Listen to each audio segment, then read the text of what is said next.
It's not just a tennis system, it's a science. Hi, I'm Jack Brody, and about 25 years ago, I uncovered the nonlinear tennis system, which I've used for the past 25 years, worked with great players, Sam Querrey, Steve Johnson, NCAA winners, Warren Wood, Stephen Foreman, who was #1 in the nation. And remember, I started with all these kids at a very young age, you know, between 5 and 10 years old. So they were brought up on this nonlinear system. I've also worked with top college coaches, Peter Smith over at USC, and he won several NCAA titles. And I have to tell you, I was just a decent pro before the nonlinear system, but through my discoveries, through studying projective geometry, Rudolf Steiner, I was taking Tai Chi at the time, through my studies, I rediscovered the joy of playing the game. I love the way I feel now. I've been injury-free for the longest time, and my students like playing with me, which is a pleasure, and they tell me it's just like playing with one of their peers, and I do. I feel like a 25-year-old when I'm playing the game. So, without any further ado, let's transform your tennis game into the nonlinear game. The nonlinear tennis system was born out of my studies of a man named Rudolf Steiner back in the mid-1800s, and he worked with the concept of infinity. And so some of the sciences that he broke loose were spatial dynamics, projective geometry, and what that means is it's how you project, sort of like projecting a film, you know, onto a screen, right? It comes out in different colors, but by the time it gets to the screen, it's a beautiful picture. And this study led me to our fundamentals, which basically are the fundamentals and the formulas of a standing wave. That wave that you see in the gym when someone's using those ropes, right? They move their hand continuously up and down, and it makes that beautiful sine wave. That's very similar to our system. And our system is based on 3 fundamentals. #1 is the figure 8 movement, which creates the arm moving in a sine wave like this, or a standing wave. And finally, you line all that up with the 45-degree angle. And in technical terms, I kind of figured out this 45-degree angle by understanding Pascal's line, which is a very, you know, intricate thing, has to do with hexagons, and I could only show you how to do it with the teacher standing by. Once I had to go home, I could never produce it myself, the same formula. But believe me, that figure 8 makes your arm move in a larger figure 8, so to speak, a sine wave, and it all merges out at the 45 with the ball. And it's the most natural form of movement. And that's what this projective geometry and spatial dynamics and Rudolf Steiner, they were all trying to study natural motions, you know, the movement of a flag in the wind, or the movement of a bullwhip, or a tree blowing in the wind. So that science, when I sort of studied it, like I said, 25 years ago, it just fascinated me, and I realized, oh my God, this is what I've been looking for my entire life. I could see these movements, this figure 8 movement in guys like Agassi, and you could see all the players at the 45-degree angle.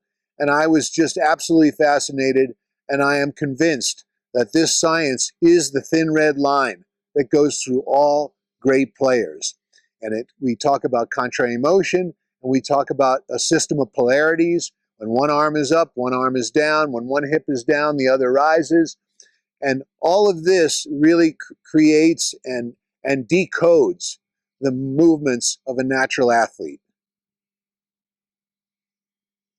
You know, I was a conventional old school coach, you know, work hard, play hard, that type of coach. And I did have some success. I had good students, but I did the same as everyone else, you know, or at least maybe the better guys. You know, like throw your left hand back on the one hand, or, you know, when you finish your forehand, look over your shoulder, that type of stuff. But it was still mostly hard work. Mm-hmm. Yeah, just hit a lot of balls and do a lot of drills. And But I did have some success. I had some very good players right out of the gate in my early 20s. I was coaching some teenagers that were, ranked in the section, Southern California. Some had national rankings.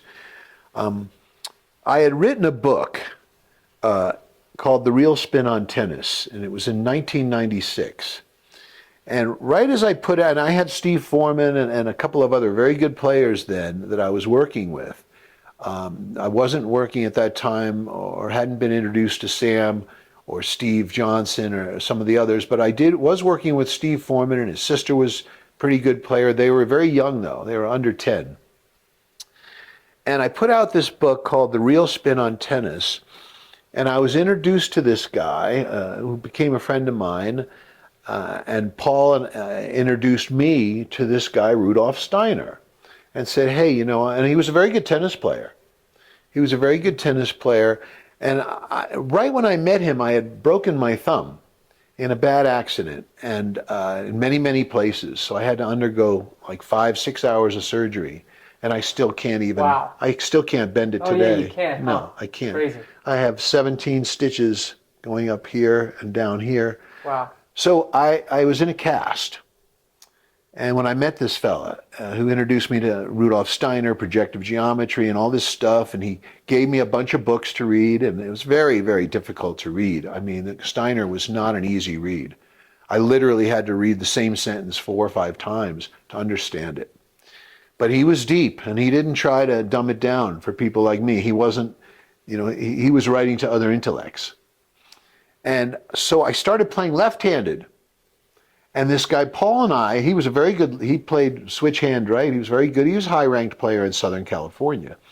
And we started playing left-handed together. And that is actually when I started getting into this whole Rudolf Steiner philosophy. His philosophy was called anthroposophy. Okay. Right? It's very interesting, and you can Google this stuff. It's all fascinating, and I was like, man, well, have I been living under a rock? Because I started, looking into it. There was lots of books on it, and I was like, wow, this is a whole world, sort of like Horton Hears a Who. There's a whole village, And so I'm playing left-handed, and I'm playing with my friend, and I'm reading all this stuff. And that's really, and all of a sudden I started, listening to this figure 8, and Agassi was on the scene, and I'm like, because I wrote my first article back then, right, 1998 or 1999 for Tennis.1. It was early stages of the internet, tennis internet. And he had me as one of his editors right in the beginning, maybe one of 3 guys. And it was fascinating playing left-handed and then figuring out this figure 8 stuff with my opposite hand. I thought that was fascinating. And I got to a point where I could play pretty decently, Short court, I looked very nice. Even though I had a cast on my hand, my one-hander looked good. And we started playing from the baseline. So this was all, I was studying this Steiner stuff and this projective geometry, all while playing with my opposite hand, because I had broken a thumb of my right hand. So it was a really interesting time, is all I can say. And watching Agassi, because I just couldn't figure out how a guy who was 5'11" was just beating up on these guys 6'4". And same with Rios. He came on the scene very shortly after, and he was even shorter. And I was, he's like 5'8", maybe even shorter than that. I don't recall, but very, not a big guy. And he was out acing Safin and big players. And I'm like, what is going on here? It's not about size. I could see that. And the games of Agassi and Rios, they were the games that I enjoyed watching much, much more. Kind of like when I was a kid, I preferred watching Ilie Nastase to watching Stan Smith. Right? Stan Smith had the old school finish right out in front, and he was sort of mechanical. And I always found myself gravitating to the prettier players. And still today, I would prefer to watch, guys with great ground strokes, Sinner, Struff, Djokovic, Federer, to chip-in chargers, Taylor Dent, people like that. Rosetsky, those guys didn't do it for me. It wasn't fun. It looked like they were always trying to end the point. Where the players I like to watch, they just looked like they were enjoying the point. Mm-hmm. And they were like in it. They were like in it. As long as you want to hit the ball back to me, I'll find a place to hit it over to you, and I'll just drag you around the court. You know, and that's what I really liked, was the better looking players. So yeah, I saw this figure eight in Agassi. It was obvious. First, I saw it in his arm. But then I looked deeper and said, wait a minute, it's more than just the figure eight in the arm. Because that's what I had been told in the beginning from my friend Paul, who was a very good player. He was top 5 in Southern Cal in the juniors, maybe even higher than that. Maybe it was like 2 or 3 in Southern Cal. But he had talked about how the arm moved in a figure eight, and it was obvious. You could see it in a lot of players. In fact, my coach would tell me to do a loop. Yeah, and you hear a lot of coaches these days, they talk about that. They talk about the loop. So, but when I started to look deeper and study Steiner even more, I realized, oh my, it's more than just a figure eight in the arm. It emanates from the core. And then that's when I started taking. You talked about that. Yeah, that's when I started taking Tai Chi. I was surfing a lot, and I was like, wow, wait a minute, it's all in the core, and my arms are just out here for balance. And I realized, well, the great tennis players, really, their arms are just for balance. They just happens to hit the ball at the 45, but truly, it's the inside of their body that they're moving. And these were real athletes, right? They played with both sides of their body, where I had always sort of been a righty.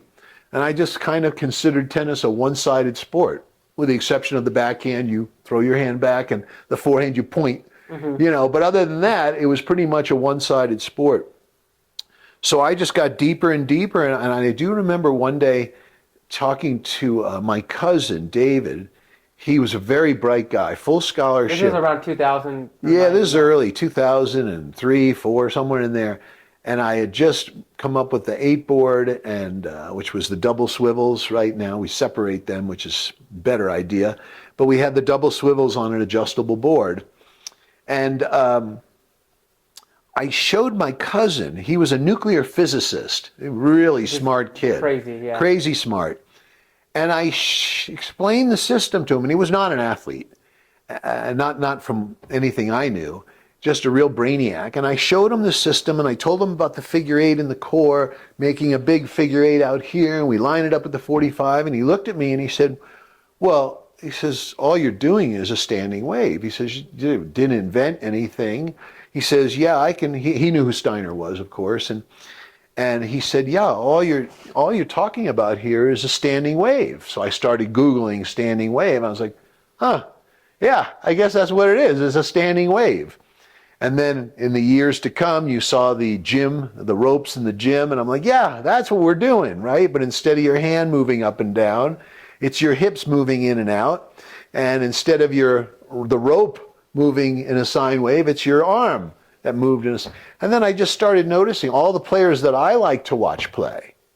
They all pretty much had it and were very disciplined. And lucky for me, while this was happening, I had 20 years of Federer, Djokovic, Nadal, and Andy Murray. All the games I loved to watch. I mean, whoever they played, I had to watch it. And I felt so blessed. And I always wonder if the tennis community understands that now. Everyone's ablaze with new Netflix series, right? Point Break or Breakpoint or whatever that's called. And Alcaraz comes on the scene with big dynamic shots. But I'm like, boy, doesn't anyone realize that we just lived through the golden age? I mean, 60 plus Grand Slams were only given to 3 guys. I don't know if you'll see it. I mean, they're talking like, oh, yeah, Alcaraz is the next one. Well, we'll see. We'll see if he chalks up 22 or 23 Grand Slams. Maybe he will, but he's already injured at age 21, so maybe he won't. Yeah, so you were pretty blessed to see your stuff that you had been discovering then get to play out exactly over the next 20 years. Exactly. Yeah. In particular, Federer, right? Because he was, everyone talks about the GOAT, but it's really not about that. It's about, who you enjoy watching. To me, Federer was a purist. And I just, his strokes were effortless. He didn't lean one way or another. His head was quiet in the center. And if you looked at him from above, you would see these clean lines come off of his body, and the guy would barely sweat. In fact, when he was interviewed once back in '07 or after he'd been number one for like 4 years in a row. He said the exact same thing that I was thinking. He was like, well, they said, what's it like to be Roger Federer? And his answer was something like, well, I kind of see myself as a spectator. It's like I know what I'm going to do before I do it, and I kind of see myself from the stands when I'm playing. And I'm like, well, that makes sense, because that's how I see him, and that's how I started telling my students to play. I said, hey, instead of thinking of yourself, your ego, and you playing, we're now living into something larger than you. We're living into the 45. We're living into this beautiful sine wave, concave to convex, all coming off the core beautifully, like a waving flag or a bullwhip that just, pops the ball at the 45 where you merge with the ball. Mm-hmm. And I said, hey, when you're out on the court, start thinking, what would it look like if I was looking directly down on myself? Would my head be moving? Would it be tilted? Or would it be perfectly straight? And then would you see beautiful lines coming on both sides off of your body? So we started using that philosophy that Federer said, how he felt about his own game, which was be your own best spectator. But that's really what it was all about. And I really do feel blessed. I mean, a lot of people are excited about pickleball and tennis now, and it's becoming very popular since COVID. But I hope they, don't forget, we just lived through the greatest 20 years. It's never been done before. First the record was set by Federer, and then Nadal beat it, and then Djokovic beat his. So, It's unbelievable. 3 guys with 20 Grand Slams plus. Yeah. It's all just playing into this system that you've kind of discovered. Well, they were poster kids, they literally showed the system. You saw how Nadal didn't even follow through, right? He got to his bump and then finished on the wrong side of his head. Staying super behind so the 45. You stayed super behind the 45. And you saw Roger hitting big shots like Tiger Woods, but you couldn't say where in the shot he increased the speed because it was natural, kind of like a bullwhip, you just do this. But by the time it gets to the tip of the whip, it's traveling faster because it's lighter at the tip of the whip, and it breaks the sound barrier. But at no point can you see where that happens. It's just a phenomenon. And that's how I felt about all 3 of those guys. And then Djokovic is so disciplined. Where all the other guys will open up, and face the net, Djokovic is just so incredible at contact. You see every time on the forehand, he digs that opposite hand in as his hitting hand reaches out to the ball. And he will not, he does swing around violently, but that's well after the ball's gone. He's so disciplined. And like I said, I feel like that was the golden age of men's tennis. I don't think we've seen the golden age of women's tennis yet, but they're coming. They're coming. You certainly see great ground strokers, and then you see Serena with a great serve, but you haven't seen the package yet. You haven't seen the whole package. Steffi was close, but she had only a slice backhand. Martina Hingis was very good, but no serve. Wozniacki was beautiful game, but no serve. Serena was incredible, but it was mostly her physique and her willpower and her championship attitude. I wouldn't say her game should be modeled by anybody, except for maybe the serve, because the rest of her game did not look effortless, like Federer and Murray and certain guys on the men's tour.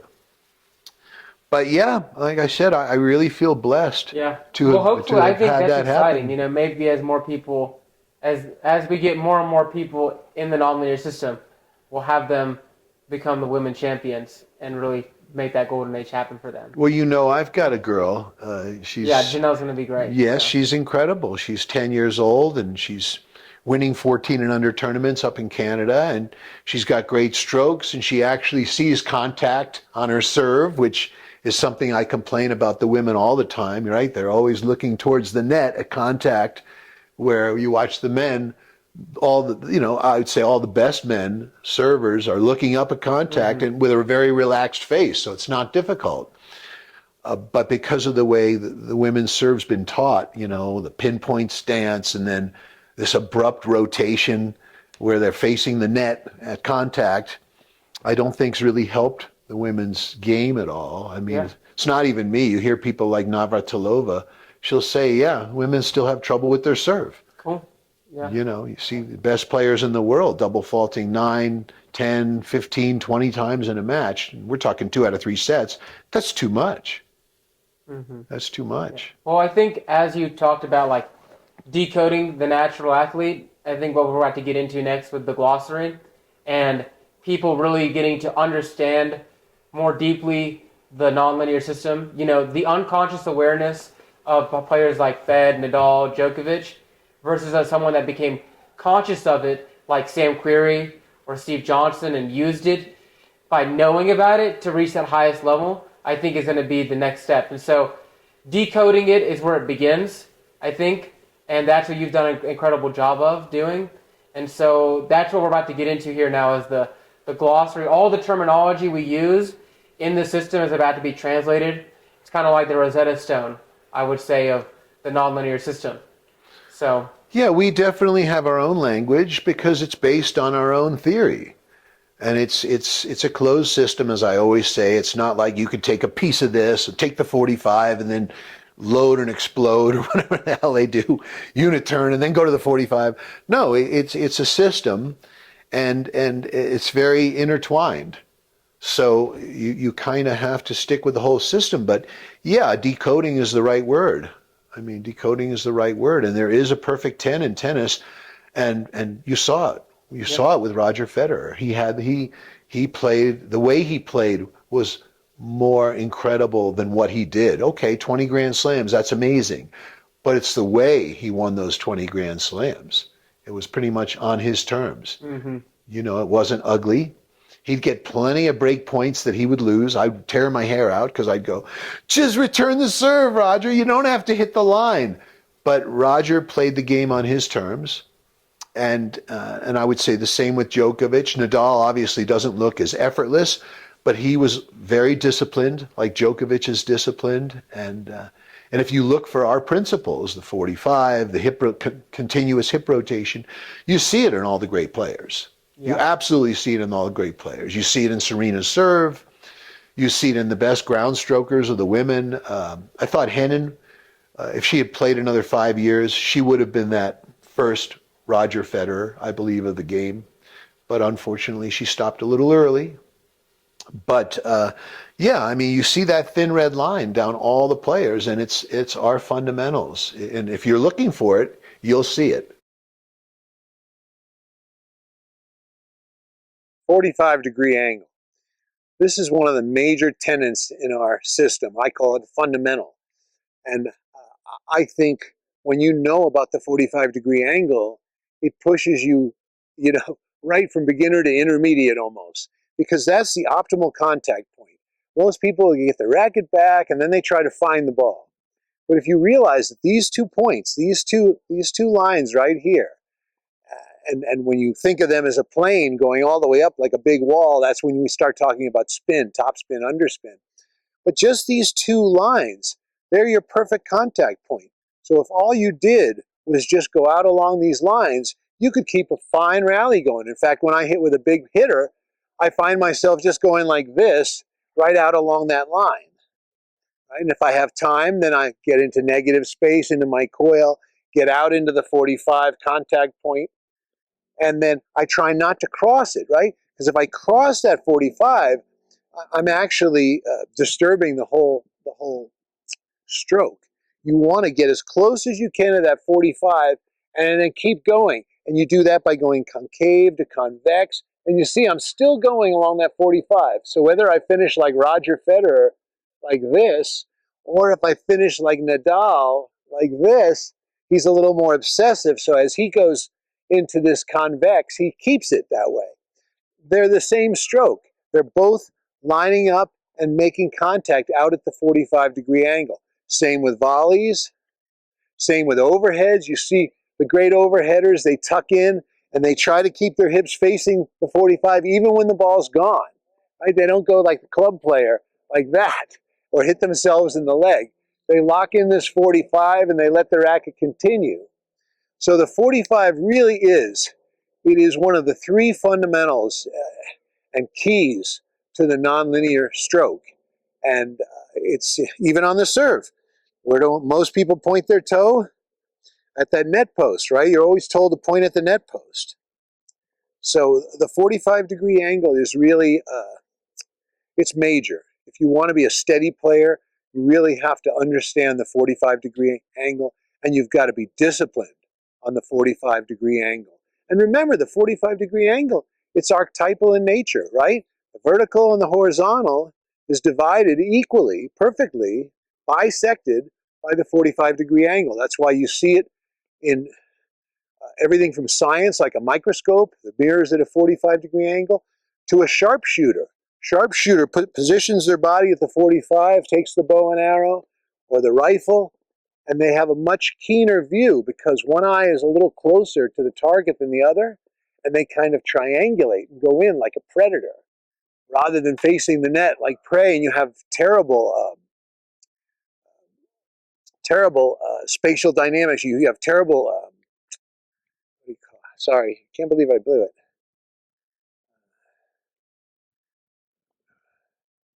Fuck, peripheral vision. I know, what's the word? What is the word when you, gosh, I can't believe it. Let's start again. The 45-degree angle is key, and it's one of our major tenets in the nonlinear system.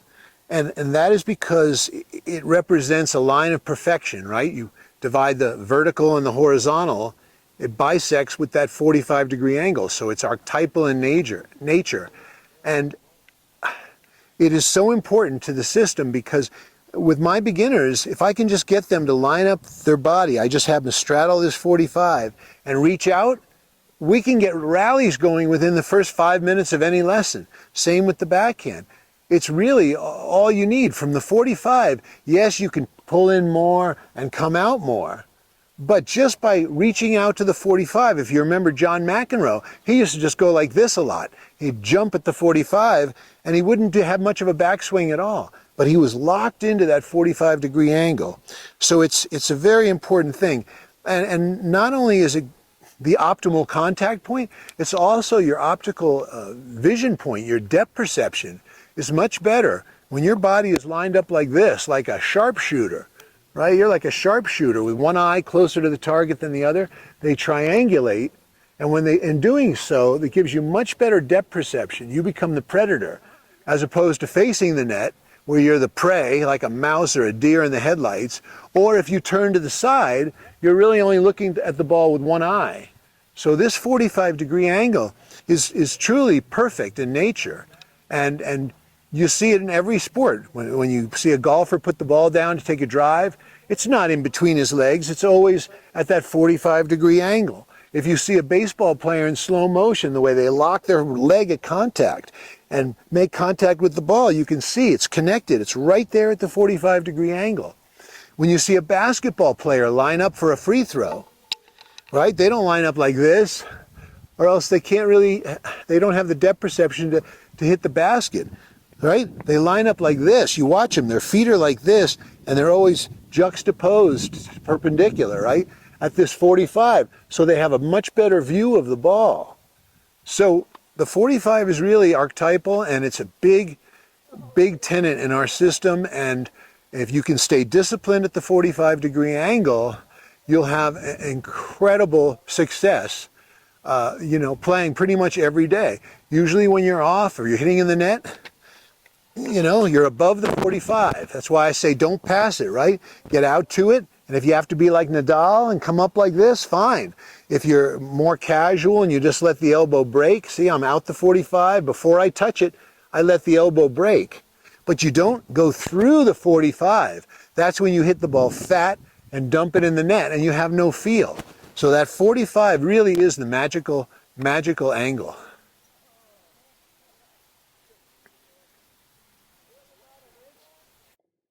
Analog. Why do I call this an analog system? Well, let's start with the ball. The ball is round. So in order to move with the ball and with the speed of the ball and with the arc of the ball, right, because there's gravity involved as the ball travels, the best players in the world learn to move in an analog way. And so what ours is an analog system. And it's basically a system based on curves. So really there are no straight lines. We talk about the 45, but it's always as going in and out of the 45. So the idea of analog means always transitioning, always morphing into something else. And it's always in terms of curves. That's it. Our analog system, to be specific, is based on something called a standing wave. And if you go to the gym and you use those heavy ropes and you move your arms continuously in a figure 8 up and down, the rope makes a very nice sine wave and you get exercise from the rope to your core, and it's a great exercise. Ours is done the same way, but instead of the hand moving continuously in a figure 8, it's our hips that move in a figure 8, and then the arm plays the part of the rope. That's why great tennis players will often say, man, he really roped that ball. So when I use the term bump, what I'm really talking about is contact with the ball. You know, you hear other coaches and other advice telling you to hit through the ball. That's not really what's happening at the top levels or at any decent level. It's really about the bump. And that means at contact, see, your arm is round and you just bump the ball. So whether you're coming from a big swing like this, right, and you bump it, and then once you bump it, that's it. It's over. Same with the forehand. You can come off a big swing, but at contact, you just bump the ball. And once you've bumped the ball like this, you see how round I get, and I create this nice little, almost like an old Volkswagen hubcap, right? I create this curve in my arm. Some will call it a lag, but that's a little too digital of a term. Really, you want to get rounded back here. So, and you want to just bump the ball. And if it's a volley, it's the same thing. You bump it, and then the racket head trails. So you bump it, and it trails. So whether you're hitting flat or topspin, you really want to focus on that bump. And another time you want to really think about the bump is when you're in a transition, right? When you're in the middle of the court and you get a half volley or a low volley, you don't have to get through the ball. All you really have to do is create a nice round place for the ball to land, and you just bump it. So it really helps on pickups, volleys, ground strokes to understand this term of bumping the ball rather than just hitting it or trying to go through it.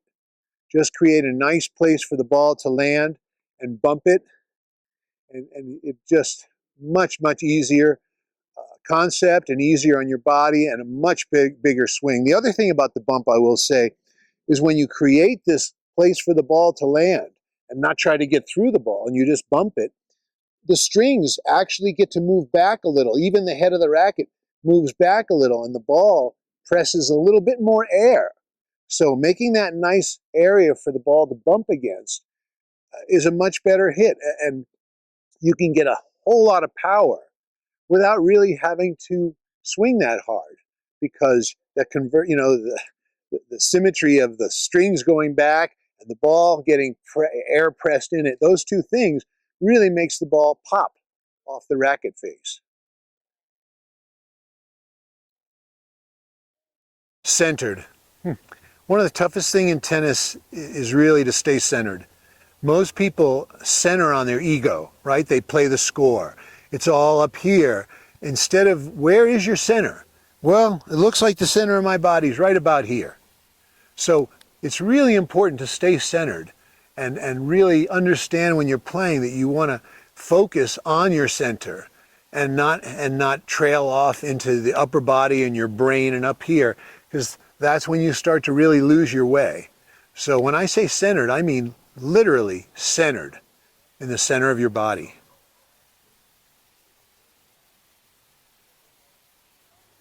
Compressed. So I'll use this word compress very often on the forehand side. When you talk to a great player, and I've got a lot of friends and ex-students that were great players, you know, I would ask them, what's it feel like at contact? And I always loved the answer most of them gave me, and it was compressing.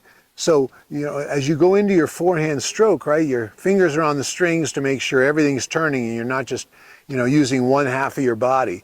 So this left hand stays on for you righties, but then they split apart. And as you make contact, you compress. You see how the two hands compress? So I'm really on the ball.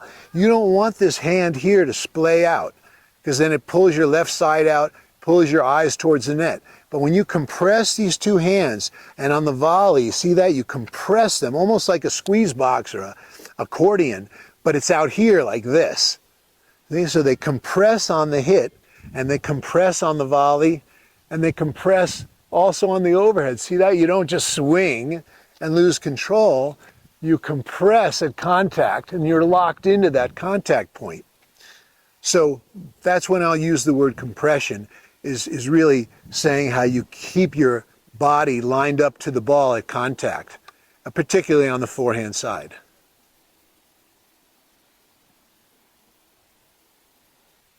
Concave. When I talk about concave, I'm talking about the shape of your arm. And that's created when you start here in the center in your ready position.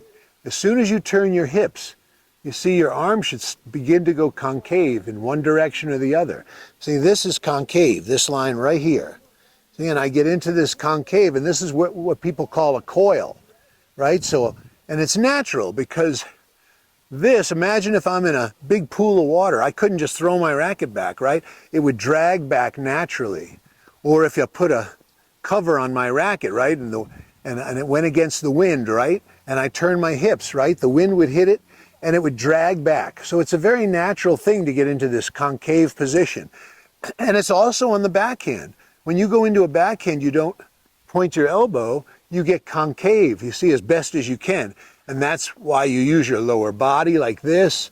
You press forward with the head of the racket, elbow stays down, you see, and I'm concave, right like that.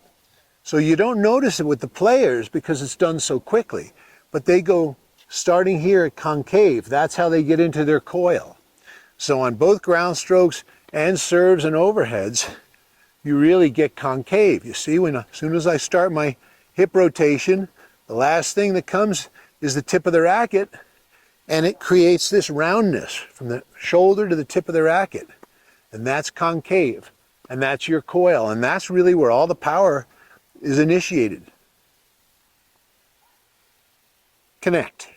When I talk about connect or being connected, I'm talking about connecting your lower body, right, your hips down in here with this figure 8 motion to your upper body. See, that's so it's a seamless transition from, as you swivel to the right and to the left, to and fro. See, it's seamless transition. And this connection, you can see it everywhere in nature. If you watch a tree blowing in the wind, you see the bough moving a little and then the branches playing off of that. It's the same with tennis players. You even see a lot of them wait like this.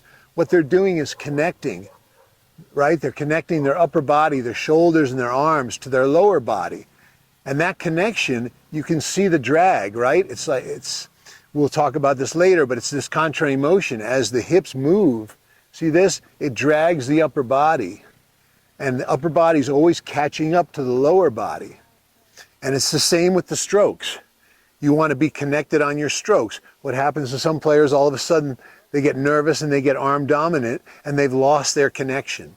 So what I tell my students is get connected and stay connected. Before they get out of a match, that's always my cry. And that's the one thing they try to do. They try to connect their lower body to their upper body.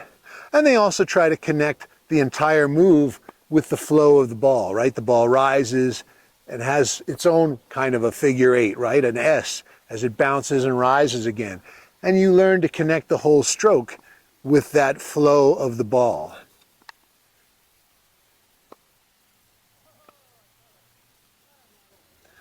So when you do get the lower body and the upper body connected, you create this human fabric. You see this? Where it actually moves like a human fabric, and like a web. And that's a very nice feeling when you feel connected and you feel this natural flow from your core out to your racket head. You see it in all types of sports too, right? In baseball, they're waiting like this, right? They're always wagging their lower body in the rack, and the bat up here is wagging, trailing behind their hips. And you see in golf how they fidget from foot to foot, and they let the head sort of drag below them. They're all getting connected, and that's this connection of the lower body with the upper body. Continuous motion. It's so important to stay continuous for many reasons. Number one, for your strokes. You want to stay continuous so the racket never hitches, never stops. Same with the ground strokes, right? So this whole idea of having a starting position really, really hurts you, because under pressure, that's when hitches come in. That's when you're stopped and you have to regain your momentum. But if you stay continuous, slow and continuous the whole time, kind of like you are in your ready position, right? You're in your idle position. You're ready to unfold into a forehand or morph into a backhand. That's why you start like this, in my opinion, as opposed to bouncing up and down, because you want to start moving the way you're going to be stroking the ball. So continuous motion is really one of the keys to our system. Contrary motion. So there's a couple ways I could throw this ball in from hand to hand. See, I can move my entire body with the arm. See this? Just move the whole body together. This is sort of an old-fashioned way of playing tennis. Or I could use contrary motion and make it much easier on myself. When I move in this linear way, see how my head moves around? And it's very hard to keep the head in the center. And I'm weighting and unweighting, so I'm really not balanced ever. But it's much easier if I use contrary motion, meaning when my hips go to the right, my arms splay off to the left, and vice versa. See that? So it's much easier to toss this ball. My head stays in the center. See that? My head stays in the center. And we use this idea of contrary motion on every stroke, right? When you go into a serve, one arm is up, one palm is up, one palm is down. They switch places, right? So nonlinear is really the essence of our whole system. Always talking in curves, always talking in contrary motion, meaning it's a system of polarities, right? So if I move one way, my upper body moves the other. And same with the strokes, right? As I go into my turn, my racket stays forward. And then as I go into the hit, and the hips come out into the hit, the racket then comes back and through. And so that's basically contrary motion, where the hips and the upper body are moving contrary to one another. I invented this product. It's called the Extreme Board. It's got a swivel underneath the two swivels on top. And you can see as my upper body goes in one direction, my lower body goes in the opposite. There's literally no way I can have both my upper body and my lower body in the same spot. So it's just another proof that natural motion is contrary motion. See how I rise in a figure eight? So it's horizontal and vertical. See, my arm rises, falls, and rises again, always going in opposition of my lower body. And you can see all the strokes. Backhand, forehand, volleys, overhead. But it's all based on this idea of contrary motion. Convex. When I say convex, that's at the point you're making contact with the ball. I used an expression earlier called bump. How you create the bump is by being convex, or this curve right here. You see, so I go into the stroke concave, but as my hips pull through, you see this elbow's very transitional. It's very important. It's like a universal joint. As my hips come through, you see the elbow goes from coiled and concave here to convex here. Some will call it a lag, but that's a poor term because it's too vague. You really want to be rounded, right like that, convex, right at contact. And same with the backhand. It's a little more natural on the backhand. The tougher part on the backhand is getting coiled like this, in this concave position. But when you come out, the backhand's easy for an awful lot of people, especially on the one-hander, because they come out convex. And that's this part of the sine wave, this part of the curve. So that's when you make contact, is convex at contact. damping. I don't use this word too often. It's a technical term, mathematical term, but it's basically, it's the retraction of this left hip. See, so if you're moving in a figure eight, it's this part as you come back in, right? You're around the corner, out into the hit, and then it comes back. That's why a lot of players kick their foot back. It's, in mathematical terms, it's damping. But I, as you'll see later, use the term retraction. Dialed in. When you're really dialed in, that means it's almost like you're seeing yourself from above. Everything's flowing very nicely, right? The ball's rising as you rise into your backswing on either side. And as the ball falls, you bring your hips forward. So you're moving with the flow of the ball. So when you're dialed in, you're really dialed into the movement of the ball, and you're dialed into your 45-degree angles, your optimal hitting point. So when I say a player's dialed in, that means they're really locked in that day.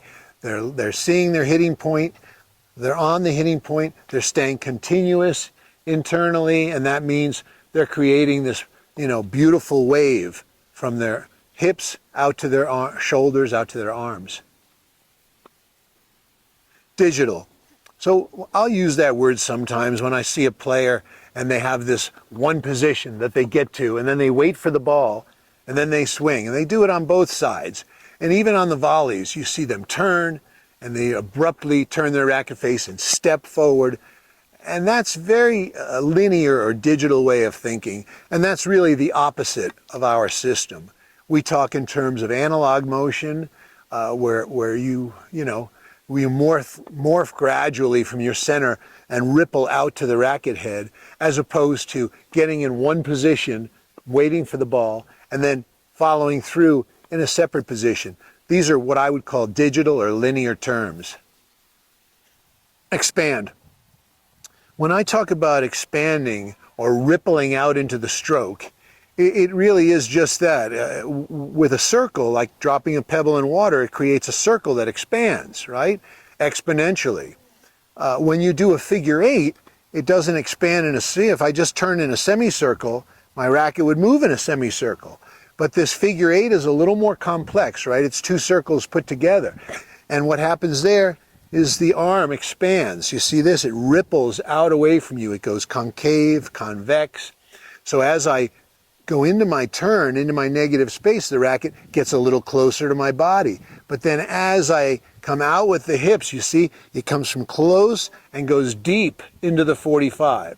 So really I start small at the 45, and as I come around the corner with my hips, I go deep at the 45 and make contact. So that's when I talk about expanding or rippling out into the shot, I'm talking about rippling out or expanding from your core in this sine wave out into the 45-degree angle. The figure eight motion, this is core fundamental. This, along with the 45-degree angle and the movement of the arm and the sine wave, this is a true nonlinear tennis fundamental and one of the main tenets of the program. And it's not just the arm that moves in a figure eight. That was the first thing I noticed, was Agassians, the better players, had this beautiful figure eight in their arm. And I was even told many times, hold your arm up here like a tray and then swing it around and come back up. So people did understand the loop. They used to call it the loop forehand and the loop backhand. But really, the figure eight goes much, much deeper. It really starts in the core, and the racket's trailing the whole time. So the real figure eight is right here in your hips. And I like using these swivels because it makes it easy for anyone to understand it. Keeps your head right in the center. You can't move your head. And you learn to move your hips in this continuous motion, right? They never stop, and they're always moving slowly. And then out here, you can see the big, beautiful strokes. You can see the volleys. You can see the overhead and the serve. You see the whole game right here in this figure eight. And that is really the beautiful game of Roger Federer. They always said he sort of moves in circles. Well, they had it half right. He moves in two circles in this figure eight. And that's what made him so effortless, right? The momentum would just continue and just get stronger and stronger as you go through. Instead of the old days when you would stop and then start again, right? Here you learn to move continuously from your core out to your periphery, out to your racket head, and you keep it seamless, so you're like a human fabric. And it's almost like a surfer. See this? Figure 8 in the surfing, and watch that, and pow! And that's basically how the ball is hit. See that? So it's really about the core doing this nice figure 8, being followed by the arm and the racket. Hips. If you really, you got to get some oil in here, right? You got to make sure you can do this move. Good way to do it, watch this, is by just putting your racket or your fingers in front of you and just drawing an infinity sign. And this way you get your hips loosened up so you can crank them around, right? Because when that ball comes at me, I'm going to want to really move in my lower body first. You can't be lazy or you can't move with the upper body like this because it takes you out of the stroke, right? So you really want to have some oil in your hips, and you want your knees, look at how pliable my knees are. You want to be able to crank those hips around, because that's really where you initiate the stroke, is in the hips. Right, your thought is out at the 45, but your hips is what starts the whole ball rolling, right? That's what grabs your upper body and drags it back and forth. So put some oil in those hips and get them cranked around. And as I always tell you, it takes a lot of effort to look effortless. But if you put it into the beginning of the stroke, it'll be there for you throughout the rest of the stroke. So when I use the phrase crank your hips around, I'm telling you to stop being lazy. I'm telling you, off the split step, crank those hips around. Get that left hip right around so you can actually have a stroke, right? Because it's the middle body here that pulls at the feet. It's the middle body that pulls at the arms.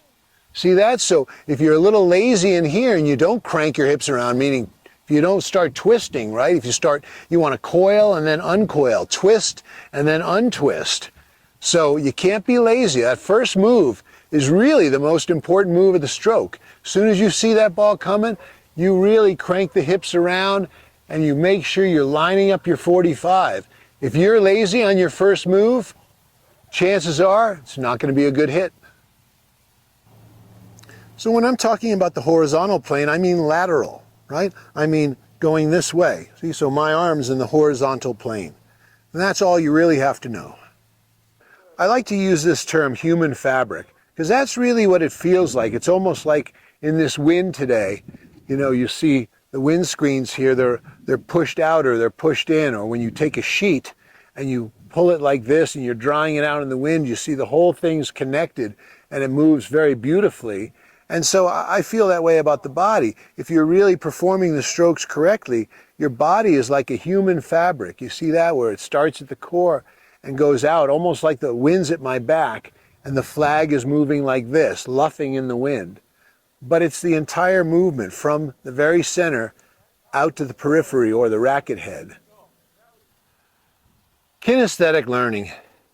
I'm a big believer in the theory and the figure 8 and all the things that we learn here and we understand to be the nonlinear system, but there's nothing like feeling it.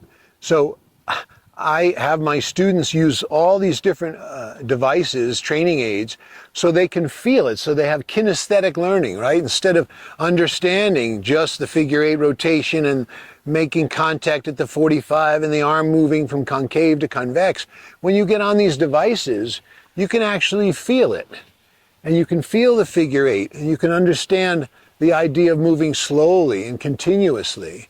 And then I use other products to explain, the verticality in strokes, like in forehands, the way you rise, and this hip rises and this hip falls. And then when you hit, they level off, right? So this helps a lot with forehands and serves, anything that has verticality, which is every stroke. And then I use the rocker here, pretty much the same reason I use the ramp, right? You get into the ramp position here, but now when you hit, you want to level off. So this kind of forces you, kinesthetically speaking, it forces your body to level off. Because if I stay down here and swing, you see I'll fall right off. So learning kinesthetically is just as important, or more, just as important as the theory. See, I'm here. As my racket comes forward, I level off and finish the stroke. And that's what you see in the pros. You see this beautiful movement from the center of their body out to the racket. But I tell you, when you're trying to teach it or trying to learn it, there's nothing like feeling it and having it, sink in to your body through kinesthetic learning. Larger muscles. So when I talk about the larger muscles, versus the smaller muscles, I'm talking about your core, right? Your butt, your stomach, your hips, right in here. This is your largest muscles right in here. And so when you move this slowly, it projects out to the racket head in a much larger way, kind of like dropping a pebble in water, right? It starts very small and tight, the circle, but then it just expands gradually, naturally, and exponentially, right? It's exponential, so it keeps the same curve, but just gets wider and wider. So our system, we talk about the larger muscles, the hips, as opposed to getting your racket back, right? So when you get your racket back, you're relying on your smaller muscles, your arm and your shoulders and your wrist. So that's awfully hard to depend on, especially under pressure. But the larger muscles, if you learn to move with the larger muscles to hit the ball and let it expand out to the racket head, it's just a much easier way to get consistent, and it's more effortless, it's easier on your body. So playing with the larger muscles versus trying to play the game with the smaller muscles, there's really no contest. And the larger muscles, it's the way to play, like Roger Federer. It's the only way to play. Linear motion is basically digital when you're moving, from point A to point B in a straight line. And that is opposed to everything we talk about. Our system's about polarities and curves and no straight lines, not even on the volley, no real straight lines. You always think in terms of being rounded. So we don't really adhere to linear, like you get your racket back in a certain spot and then finish in a certain spot. We understand the whole philosophy of the game. So we realize sometimes, you're around here and it's very close. Other times when you have time on clay or hitting against a slow hitter, you have a longer period to get to that point. But in no way do we ever use the commands that they use in linear teaching. Linear would be racket back here, finish, point at the ball, or point your elbow at the ball. Those are all linear terms, and we stay far, far away from those. We think the ball is round, your hips move in a round way, so why even delve into linear? It's just, for us, it's wrong. Negative and positive space, I'll use those terms sometimes, basically to describe concave and convex, right? So when I go into my coil, I'm using my middle body, my hips here, and I go into this what I call negative space. But that's really going into the coil. That's being concave. And as I come around the corner, I consider going out into the 45, out into the hit and follow through as the positive space. But I don't use that second word too often. I really use the word negative space. Because sometimes I'll see players going out after the ball like this, and I'll say, no, you've got to create some negative space first so you can get back here to contact.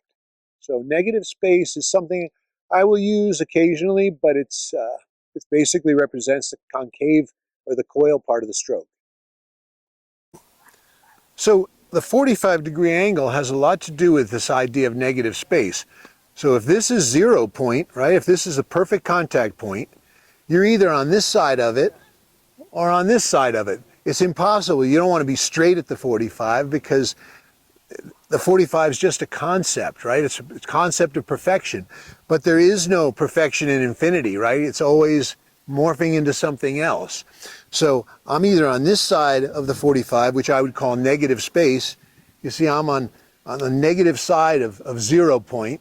And then as I get closer to the hit, you see my curve goes from concave to convex. But it's this negative space I talk about, going negative or pulling behind the 45-degree angle. Nonlinear. When I use the term nonlinear, which is all the time, I'm meaning exactly what I say. No straight lines. It's always a system of curves that starts in the core and goes out to the racket head. So I'm holding this rope here because I usually use this rope to show people, when you affix one side of the rope, one part of the rope, and you move the other side continuously in a figure eight, you see the rope is always flowing and always moving in a curve. And that's really the basis of the whole system. It's about nonlinear motion as opposed to linear motion, point A to point B in a straight line. We never talk in terms of straight lines. The only time we'll use a straight line is the 45-degree angle, but then I go right into saying that 45-degree angle can't be achieved. You're either on one side of it curved, or you're on the back side of it, convex curved. So you're either concave, and as you approach it, you go to convex. So it is a nonlinear system, meaning no straight lines. We're only talking in curves and continuous motion that keeps morphing into something quite beautiful and nonlinear. Out on the hit. I'll very often say to my students, you want to get out on the hit. And what that means is as you expand, you want to go as deep into the hit as you can without straightening your arm, right? Because if you straighten your arm, it's linear at that point. So you want to be as round, convex as you can, but you want to be as deep into that hit as you can, because then you can move more compact, slower, more controlled, and you're more stable the further you are away from your body, right? As you get in here, things start to wobble. But when your arm gets nice and round like a big wing and you get out on the hit, so to speak, or deep into the hit, that's when you really get the most out of your strokes. Periphery. I use that word sometimes to talk about out here, out on the contact point, when you make contact with the ball. You're really, in mathematical terms, what you're doing is you're going from a point, right? You're infinite inward, right? Whatever the most center point of your body is. And you're going out to the periphery, and it's all connected. So I use that word, it's really just out to the racket head, but that's what I mean. It's mathematical term. You're going from the center point out to the periphery, but it's all done in a very sequential, natural, geometrically perfect way. I talk about power and slowness, okay? And when I say that, I really mean it. You watch a guy like Roger Federer or Tiger Woods, and you watch their swings, and at no point do you ever say, oh, that looks fast. They're always moving very slowly, except for when the stroke is over and you go, wow, that was a really quick hit. But I find when you move slowly, like sort of a bullwhip, right? If I take a bullwhip and go like this, or a towel, right? I wet the tip and I go like this and back. I don't have to do it fast. I do it slow, because in nature, there's something called the law of conservation of energy. So the same energy that's in the big handle of the whip, or the same energy that's in my core, has to be transferred out to the racket. So when I go to hit a hard ball, I make sure not to try to swing hard. I actually try to stay slow, slow, slow, and that way I stay connected to my body. And by the time I get out to the periphery or to the contact point, the racket is either moving very quickly if I want it to, or it's just so connected to my center that the ball takes off quickly, because, you know, I'm pressing more air into the ball, the strings are laying back, everything's just a little more perfect. So you can hit the snot out of the ball moving very slowly. You don't have to jump out of your skin. You don't have to overexert yourself. You can hit a very hard ball. Watch Roger Federer. Very hard ball by moving slowly and letting nature take its course. Well, in the coil, you've got the primary and you've got a secondary part of the coil. The primary part of the coil is really from your center, your core, your belly button, out to about your elbow. Right? That's the biggest part of the coil. But you don't want to let this wrist out too easy. So you want to make sure you keep this racket head pressed forward. That's why so many players will keep their finger on the strings. And even on the serve, you don't want to let it go back here. It's too early. Then you end up pushing the ball. So you want to hold that secondary coil as long as you can, so it's naturally pulled out from the core. So there's just two ways you can think about it. The primary coil is basically from your shoulder or your core out to about, you know, the middle of your arm. But then don't forget that wrist. That's your secondary coil, and you don't want to lose it too easily. Make sure it comes out naturally, and you don't just let it be sloppy. Just because you have a coil here doesn't mean you're not going to blow it here. So those are basically your primary and your secondary coil. Projective geometry. Well, there's a complicated term for you.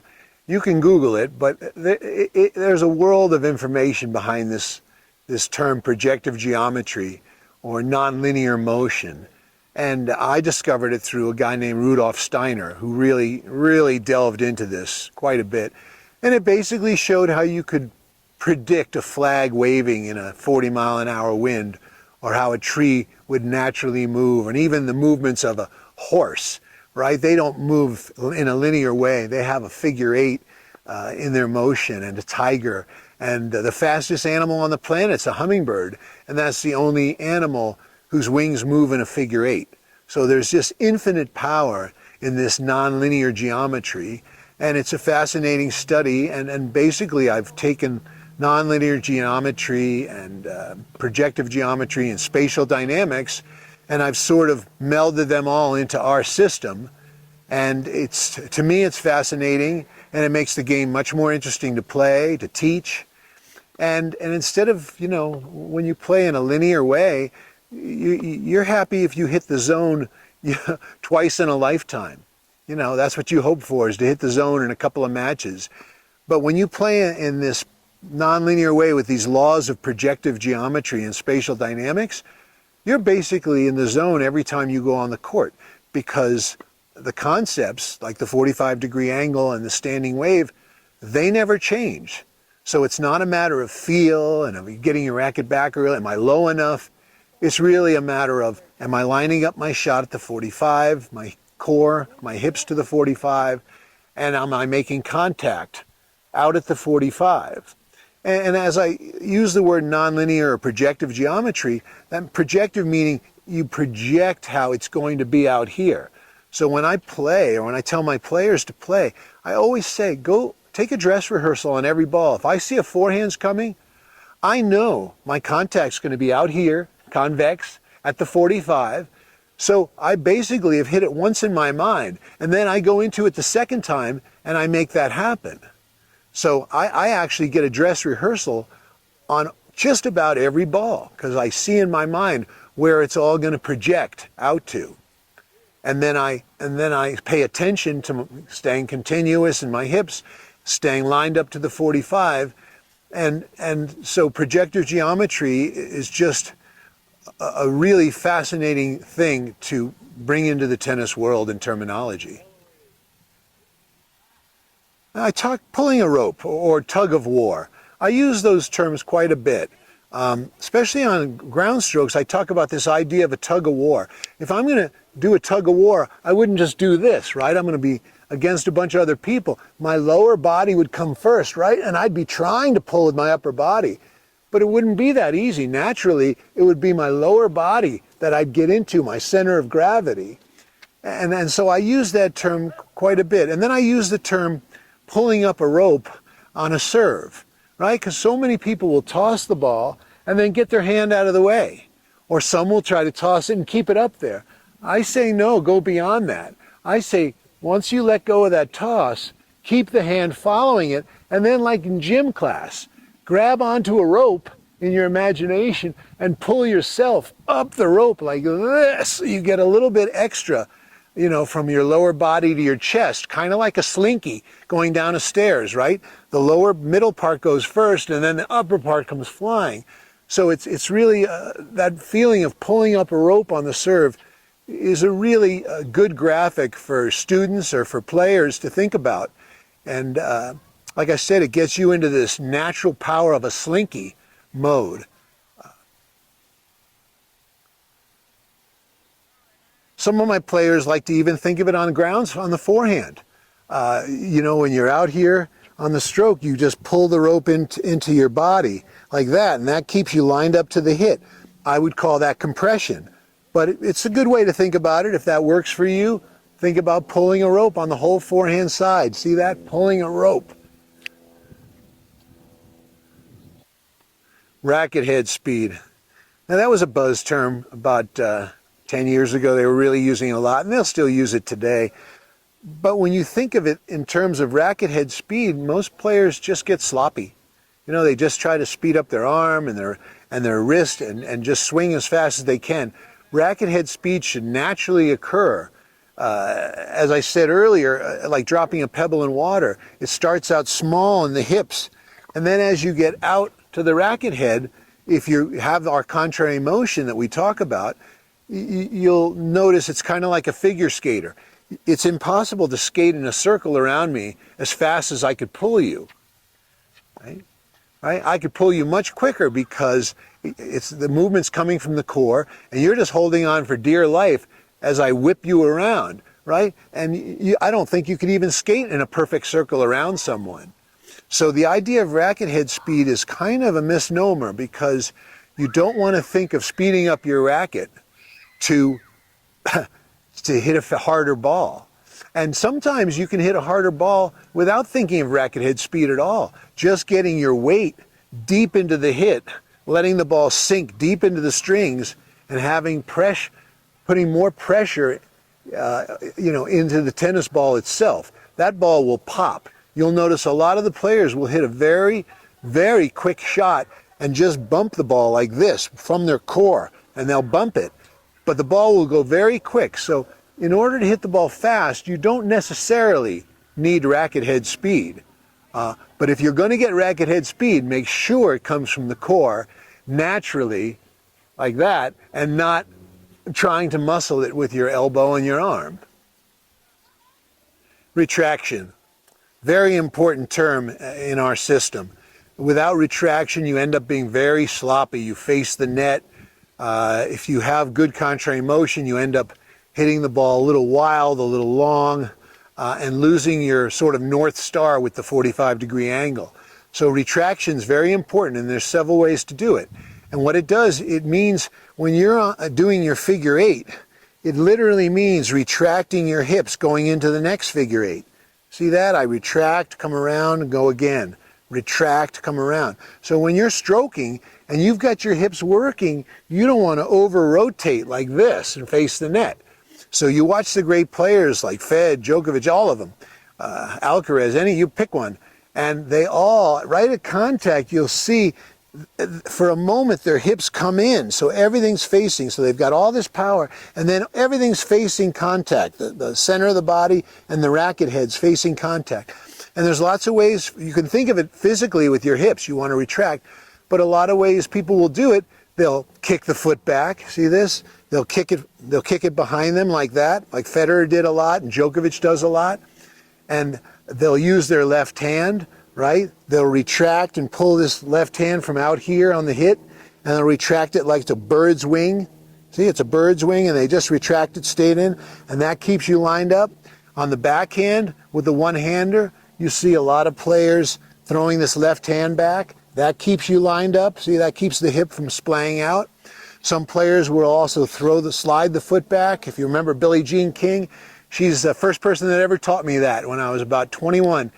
She said, Brody, throw your foot back on my backhand. And it really did help quite a bit. So retraction is a very, very important term, even on the serve. You know, you don't want to fall over like this and serve. So you make sure to land on the left leg. If you're a righty, you come up and you land on the left leg. You pull your hand from here and you retract it into your body. And these are all ways to get retraction and keep you lined up during contact. Same with the volleys, right? You turn to the volley and then you retract this left hand in like that. And backhand, the left hand comes back. That keeps your hips from opening up too much and dumping it in the net. So retraction is key, and it's a real principle of our system. Shoulder dominant. So I use the term shoulder dominant pretty often, and that is still the tail wagging the dog, right? It's closer to your center than your arms maybe, but the center is still pretty close to right here, right around your belly button. So you really don't want to be shoulder dominant, because that puts you off balance in both directions. You see, when I turn my shoulders, I'm off balance to the contact point here, and when I rotate my shoulders too much and become shoulder dominant, then I really miss the sweet spot of the hit. So you want to be centered in your center. Don't be centered up in your brain or closer to your brain, up in your shoulders. Be centered here. Sine wave. The sine wave is just a natural phenomenon. It's actually a standing wave. But when you have a rope and you keep one end stationary and you move the other end without stopping, which means you're in a figure eight of some sort, right? Because you're not stopping. So you're rounding the corners. It creates this standing wave, this phenomenon. And it's really a brilliant thing. And it's used in tennis if you really know what to look for. You see the players, they go into this coil, right? They go into concave part of the coil. And then as their hips come around, it goes out into this part, right, of the sine wave.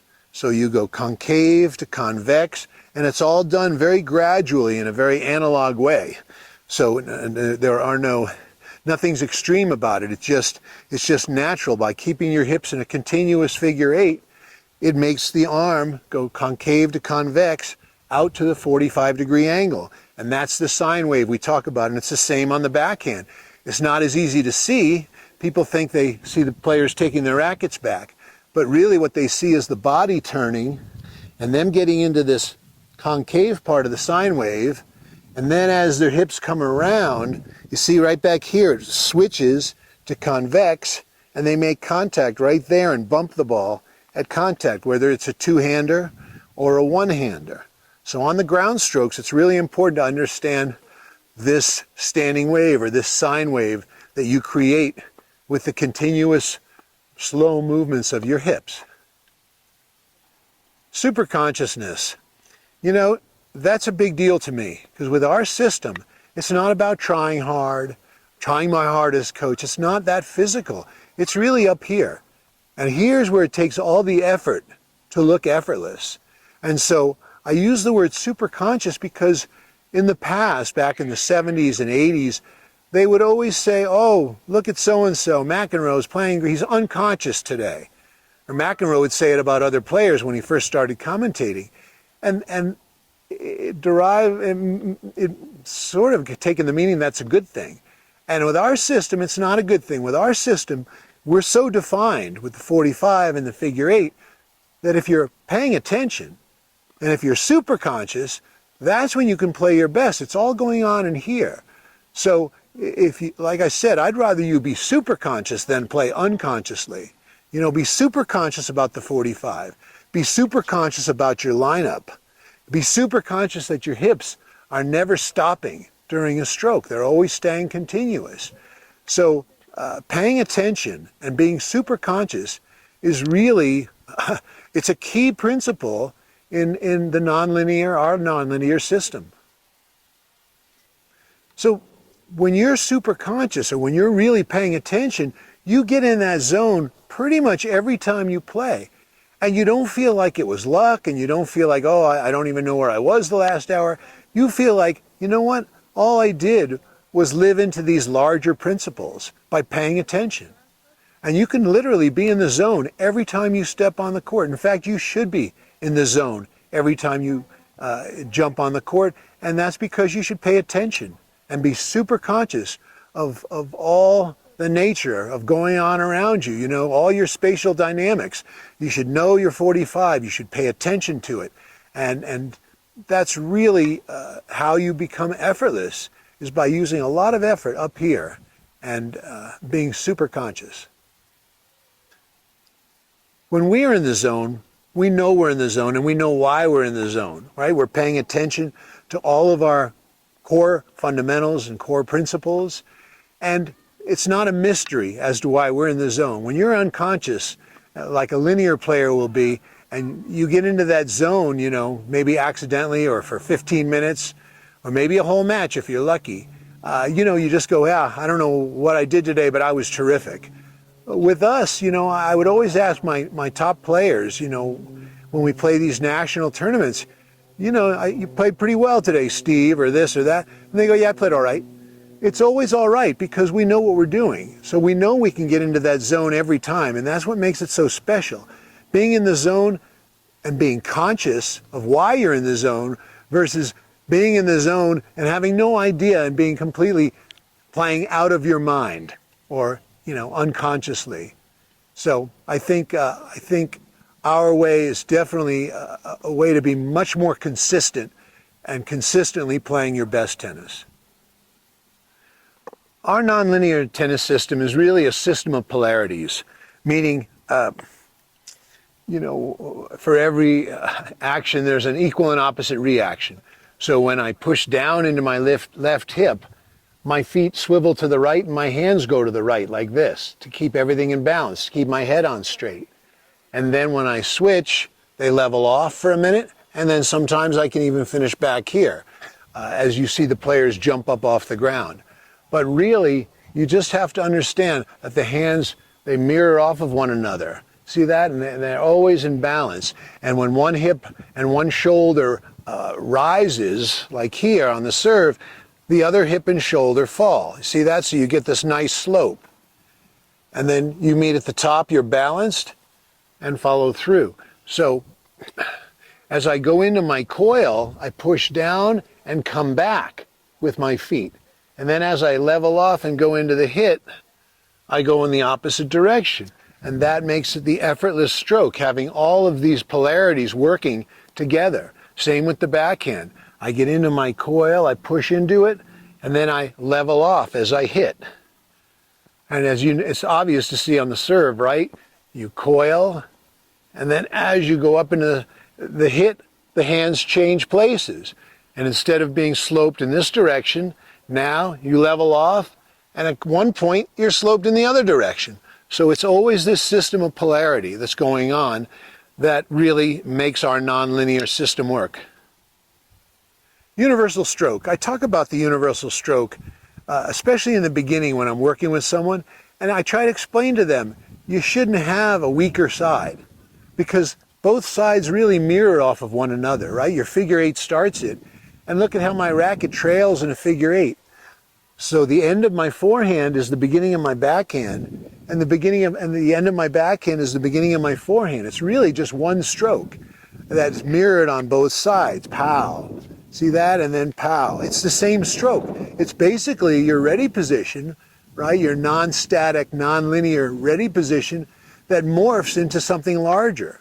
So it's really not a whole bunch of strokes in tennis. Even your volleys, look at that. Pow, pow, pow. Right there, the perfect angle with the continental grip and the perfect spot to hit it at the 45. And so really the two strokes mirror off of one another, and it's really just one universal stroke. When I use the term vertical plane, I'm talking about the vertical, up and down. You follow me like this? So that is the vertical going straight up and down, where the horizontal is going sideways. That's it. And of course, our 45-degree angle bisects them perfectly, and that's why it's so iconic in our system. So when you start to loosen up your hips and move your hips continuously, what happens a lot of times is the racket will stay in this horizontal plane. And that's not the whole stroke. You're really missing half the stroke. And most players will do this. They'll just stay in the horizontal. You want to rise with the rise of the ball. So as that ball rises and comes over the net, like Fed and all the other players, you want to rise with it. Right? You see on both sides, the racket usually passes right by their chin or their eyeballs, and then comes down the hill and through. So having that verticality gives you about 50% more power. So instead of trying to get further back in the horizontal to get more power, you just rise up here and then come down and into the hit. So I like using the ramp to illustrate this. You see, so as I turn, I naturally, this left hip sinks, right hip rises, my arm rises naturally just by turning, see that? And then when I come through, I'm not only using the horizontal plane, but I'm using the vertical plane as well. And it's the same with all the strokes. And sometimes I'll even put the swivels. I'll use the ramp with and without the swivels. But sometimes I put the swivels right on top of the ramp. So now they feel the verticality and that horizontal movement with the feet. See that? They feel the horizontal. But because it's on the ramp, you rise and fall into the swing. And there's that nice figure eight. Remember, the figure eight rises, just like a wave on the ocean. It wouldn't be too beautiful if it was just a horizontal movement. It has to rise. And that's the same here. You rise up into the stroke and then level off as you hit it. So I think it's another great way to feel verticality is with the ramp and even the rocker, but particularly the ramp. Seeing yourself from above.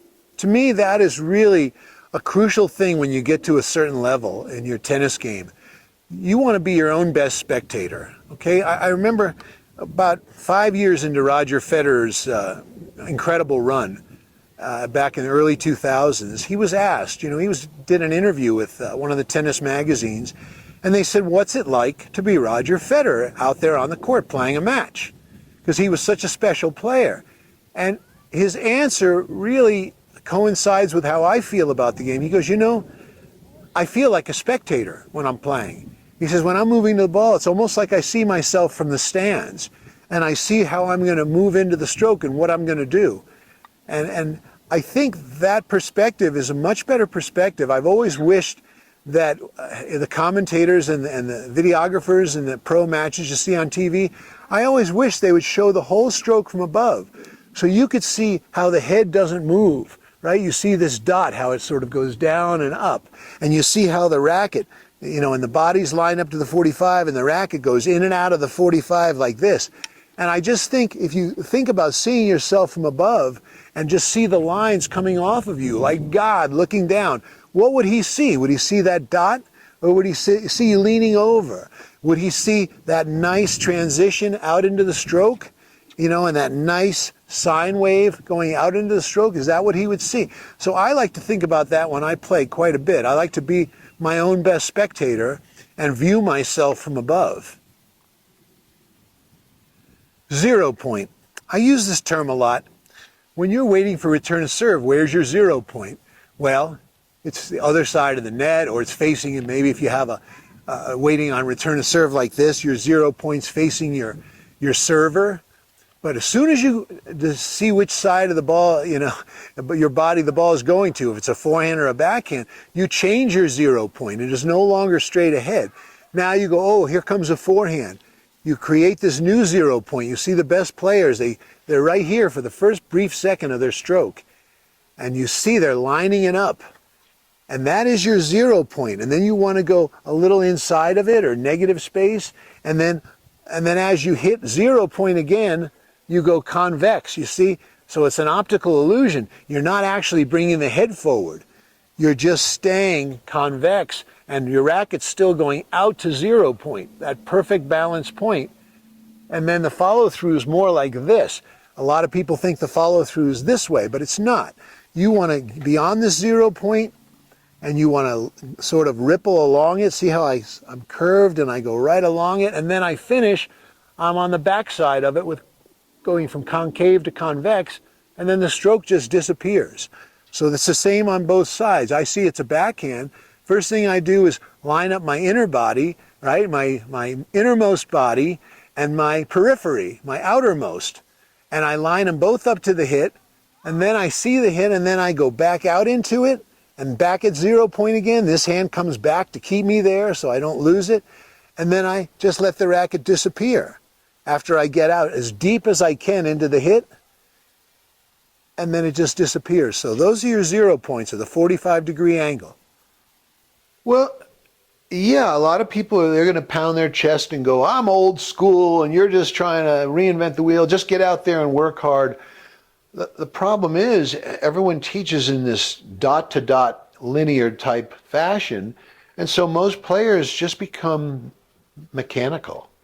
Right? And I just refuse. And they're always the same people that say, don't try to reinvent the wheel, go, don't try to play like Federer. Well, I guess we have an inherent disagreement, because I don't want to play the game if I have to play mechanically.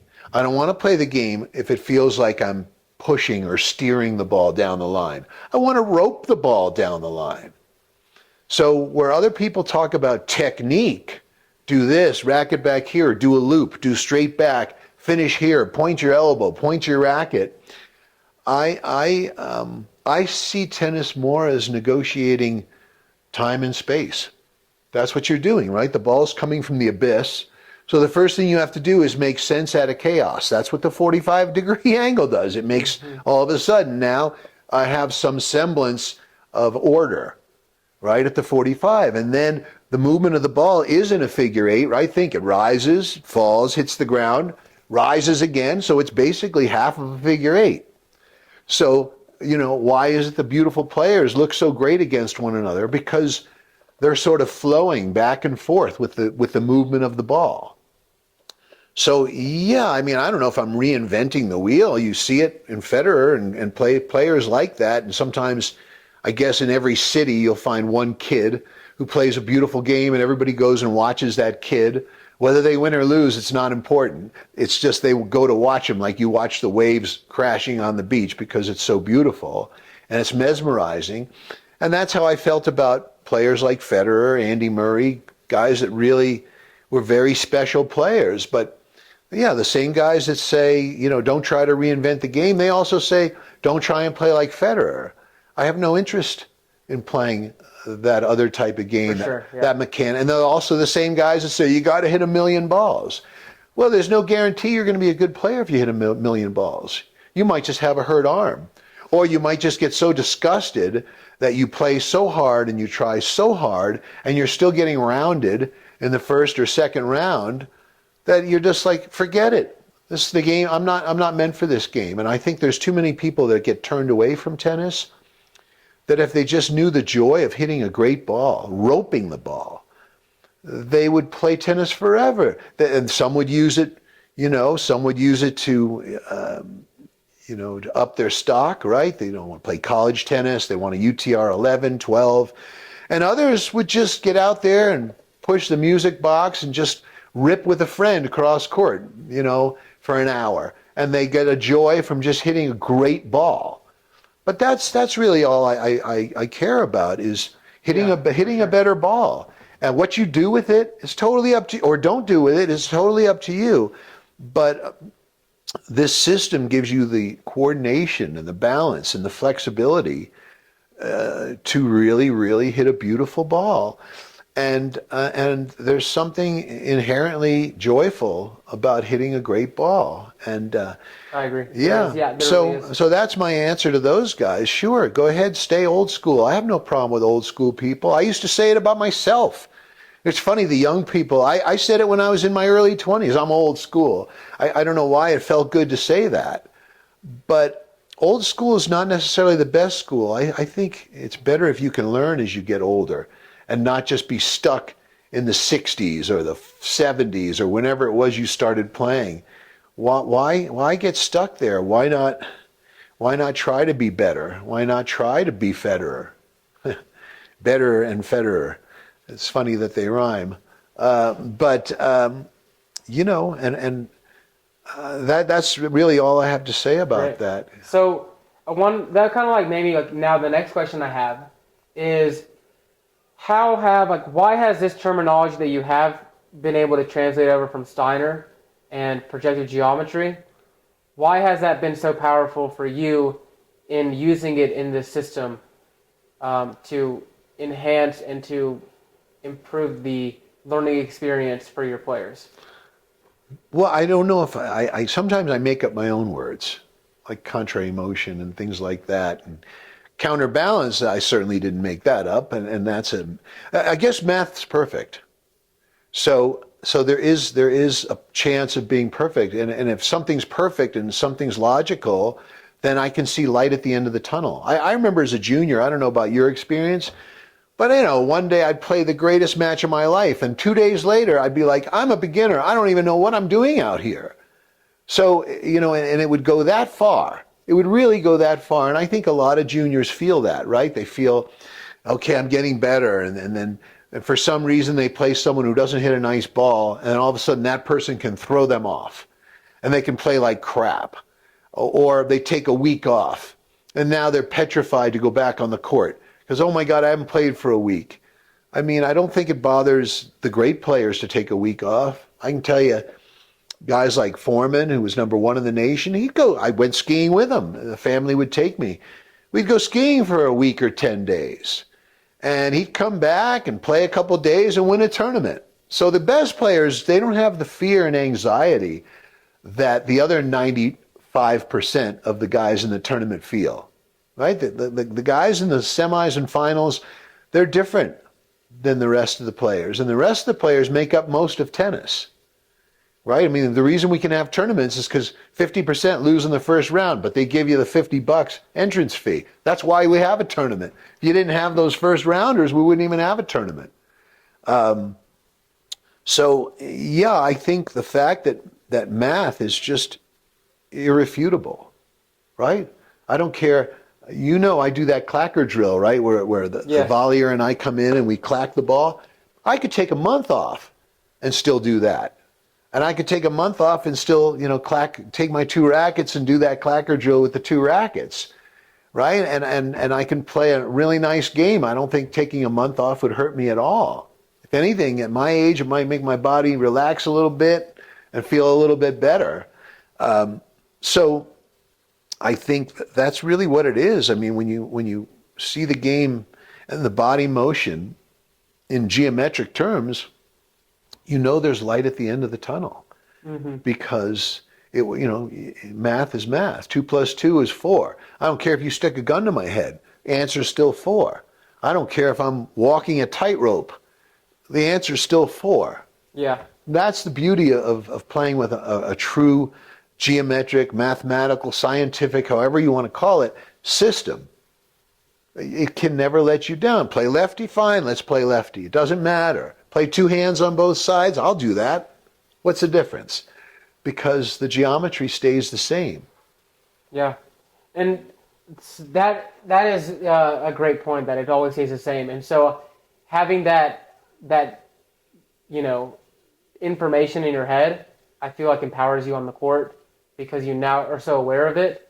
And so because it never changes, you can see it all the time laid out in front of you. And I think that's really empowering.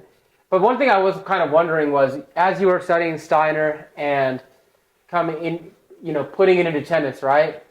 And then you had to figure out, because you said that Steiner's was very, it's a heavy read. It's a heavy read. And you had to figure out how to translate it over into tennis for people to kind of understand. What was that process like? And then that's how you I'm sure that's part of that was the translation over into what this glossary was and the system, right? How did that whole process? Well, the easy stuff came quick. Okay. Right? The easy stuff came quickly. As soon as I saw Agassi, I watched the arm, and then, I started talking about the way the arm flows with the ball, flow of the ball, right? Like ball's your metronome, and you follow it in and out with your arm, and the ball never stops, so you never stop. That was easy stuff. And then when I started to realize this idea of being convex at contact, well, that took a while, right? It actually took an arm injury of mine. I was trying, I was playing a lot of tennis. I was coaching a lot, playing a lot. I was going to Europe a lot, and I was playing just a ton. And my elbow started hurting pretty bad, right here, and like pitcher's elbow. And it was all because of my backhand. I was pretty darn sure of that. And I just recall trying to get through my backhand all the time. And then I started watching some of the better players, like Wawrinka, and I saw how when he finished, his arm was still in this convex manner, where I believe at contact I was straightening, trying to get through the ball, trying to get to a follow-through. So all of a sudden, the convex idea, I started with, oh my God, if I just meet the ball and keep my arm rounded, it didn't hurt.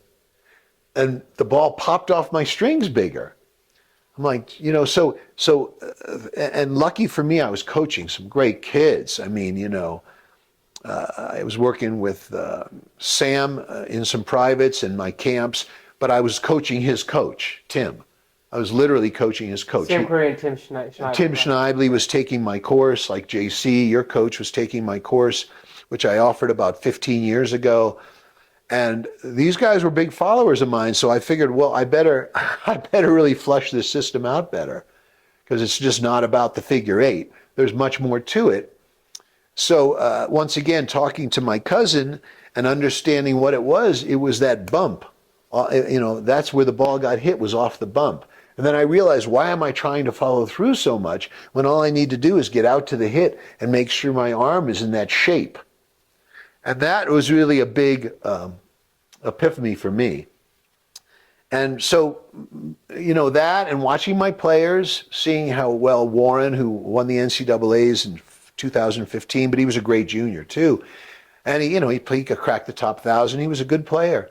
I think he was UTR 14. He cracked the top 1,000 after basically retiring from tennis. That's right. I think he did like 28. Right. At 28, he went back out and cracked the top 1,000, got a dozen or so ATP points. Yeah.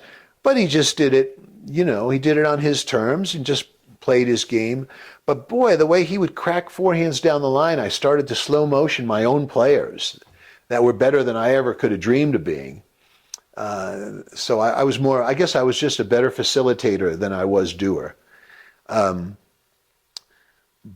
I proved that wrong too, because I'm playing better tennis now than I did in college. Wow. So maybe if I had known this system, I would have been a much better player.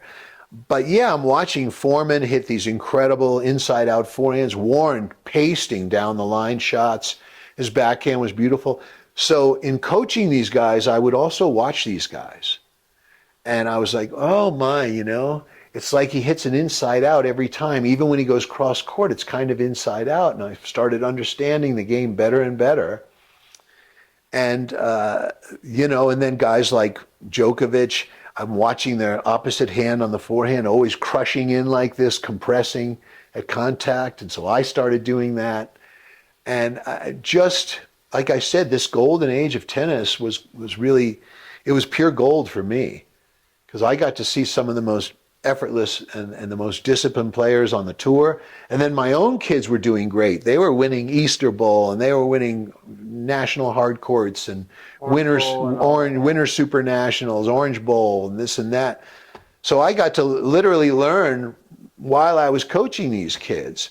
And then I started emulating my students. And I'm like, wow, I can pace that ball down the line too. Yeah. And so yeah, I would say it really, and then of course all the inventions, right? I mean, even the Excalibur I stole that from Roger, watching him with the soccer ball.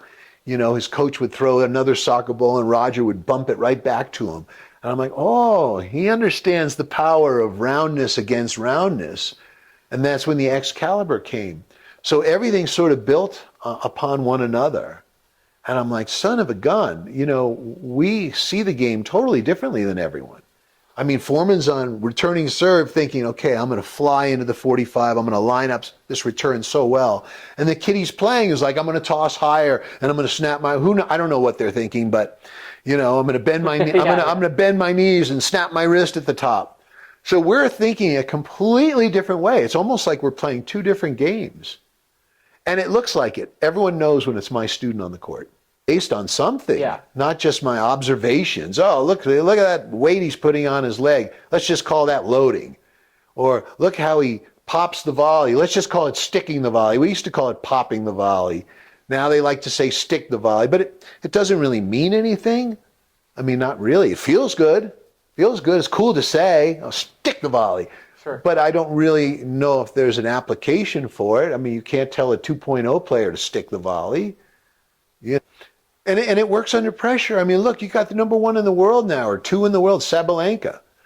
Well, you would think at this point she could hit a serve, but her serve, she knows it's going to fall apart any minute. Just depends on the minute, the moment of the match. And there it goes, I called it the other night. We're watching a match, and I think Danielle Collins, and I noticed she wasn't looking up at her contact and did a few things wrong. And as we're watching the match, I screamed upstairs. I said, it was match point. I said, she's going to double fault. Boom. I mean, I should go to Vegas because, I could make some cash. It's so obvious when they're going to miss. Yeah. But it certainly wasn't, you couldn't say that about Sampras. Oh, it's match point. He's going to double fault. Not a chance in the world. Yeah. He could be down triple match point. And I'd say, I think he's still going to hold serve. Because he had real fundamentals. Yeah.